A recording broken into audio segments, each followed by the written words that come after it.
अधिक आहार का कुप्रभाव। लोगों में यह गलत धारणा फैली है कि आहार से शक्ति मिलती। वो सोचते हैं कि अल्पाहार और न खाने से कमजोर हो जाएंगे। संसार में सामान्यतः जितने रोगी और कमजोर मनुष्य दिखाई देते हैं वे सभी खूब खाते। प्राचीन और वर्तमान दीर्घ जीवन का अनुसंधान करने पर अल्पाहारी ही सुखी दीर्घजीवी पाए गए। भूख होने पर अल्पाहार आसानी से पच जाता है। बिना भूख या अधिक खाने से आहार पच नहीं सकता। पाचन प्रणाली में भोजन पड़ा रहने के कारण सड़ता रहता है। अधिक भोजन से पाक स्थली की संकोचन और प्रसारण क्षमता क्षीण हो जाती है। फलस्वरूप अति भोजन के दबाव में पाक स्थली से पर्याप्त मात्रा में पाचक रस न निकलने पर मंदाग्नि रोग हो जाता। पाक स्थली का आकार भी फैलने से बढ़ जाता है। अधिक खाने से अर्जिन, हृदय रोग, मधुमेह, कैंसर, अस्थिवास, मूत्र ग्रंथि का रोग और अधिक रक्तचाप आदि रोग हो जाते हैं। अति भोजनम रोगम मूलम, अति भोजन रोग की जड़। देखा जाता है मनुष्य तो जीने के लिए न खाकर खाने के लिए जीता है और अधिक खाने की लत और धुन में लगा रहता। वो नहीं चाहता कि आवश्यकता और पाचन शक्ति से अधिक खाना विष है। संतुलित मात्रा में खाया हुआ आहार अमृत है, परंतु अधिक खाया हुआ अकाल मृत्यु के कारण हो जाता। अधिक भोजन करने से जीवनी शक्ति पर अधिक भार पड़ता। भोजन को पचाने, पाचक रस बनाने, कोषों के टूट कर की मरम्मत करने, शरीर के पोषण देने और विशेषकर मल निष्कासन के अंगों पर जीवनी शक्ति को ज़्यादा व्यर्थ करने से शरीर में रोग उत्पत्ति और इंद्रियां कमज़ोर होने लगती।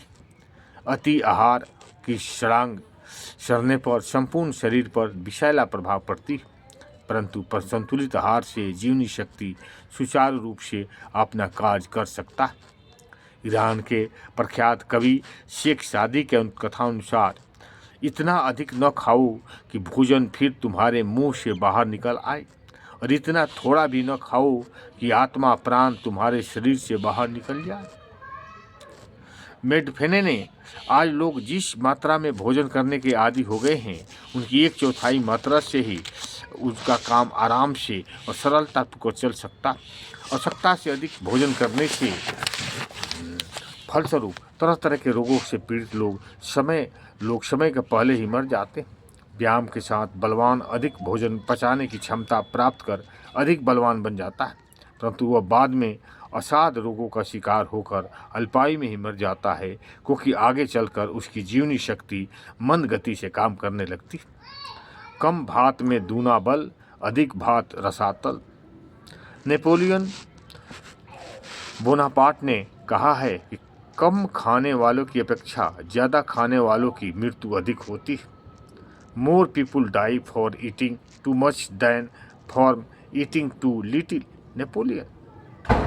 डॉक्टर हिलेंडरहार ने जो कुछ हम खाते हैं उसका 1/3 हिस्सा हमें पालता है और शेष 2/3 डॉक्टरों को पालता है। 1/3 of what we eat nourishes us, the remaining 2/3 go to nourish the doctors. लिएंडर। बर्न मैकडेलफ ने अल्प भोजन दिन में 2 बार करने से स्वास्थ्य और कार्यकुशलता में उन्नति होती। डॉक्टर हिडिग ने गत महायुद्ध में इस बात को सिद्ध कर दिया था कि डेज लोगों को आहार देने से उसका हर प्रकार से लाभ हुआ। विशेषकर प्रोटीन खाद्य की कमी कर देने से कैंसर के द्वारा मृत्यु की संख्या कम हो गई। डॉक्टर लोराड के अनुसार आयु को कम करने वाली 10 चीज़ों में से एक चीज़ अधिक भोजन ही है। हैरी बंजाइम ने अगंता में भोजन जो आहार संबंधी मूर्खताओं और अपराध आजकल करता है, उसमें सबसे बड़ी मूर्खता और अपराध उसका अधिक भोजन करना है, और जो अनेक रोगों का बहुत बड़ा कारण है। ओम शांति। अच्छा लगे तो लाइक करें और सब्सक्राइब करें।